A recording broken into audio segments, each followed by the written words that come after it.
बे समाव नोंथांमोननि गेजेराव फोसावनो लादों बोथोरनि रादाब। बोथोरा बे समाव गिख्रंथाव महर लादों। बोथोर बिगियाना एलार्ट फोसावदों। जायखिजाया समावनो बोथोरा गिख्रंथाव महर लानो हागौ। नंगौ, मिरु बोथोर बिगियाननि बायदिब्ला 24 फेब्रुआरिसिम गोबां अखा आरो बारहुंखा जानो हागौ। रायजोआव गोबां बिबांनि अखा आरो बारहुंखा बारनायाव गिख्रंथाव थासारि सोमजिहोदों, जायनि जाहोनाव बोथोर बिगियाना रायजोआव एलार्ट फोसावदों।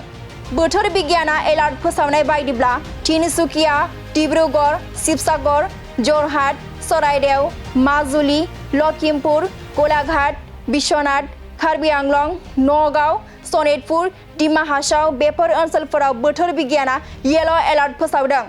बेजों लोगोसेनो उदालगुरि, तामुलपुर, नलबारि, बरपेटा, कक्राझार, बङाइगाव जिल्लाफोराव बारहुंखानि एलार्ट फोसावदों मिरु बोथोर बिगियाना।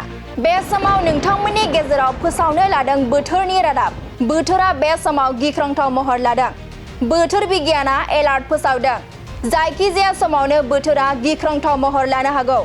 नंगौ, मिरु बोथोर बिगियाननि बायदिब्ला 24 फेब्रुआरिसिम गोबां अखा आरो बारहुंखा जानो हागौ। रायजोआव गोबां बिबांनि अखा आरो बारहुंखा बारनायाव गिख्रंथाव थासारि सोमजिहोदों, जायनि जाहोनाव बोथोर बिगियाना रायजोआव एलार्ट फोसावदों।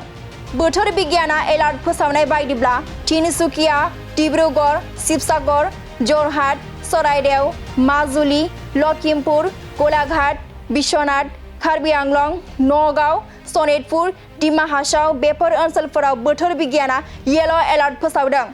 बेजों लोगोसेनो उदालगुरि, तामुलपुर, नलबारि, बरपेटा, कक्राझार, बङाइगाव जिल्लाफोराव बारहुंखानि एलार्ट फोसावदों मिरु बोथोर बिगियाना।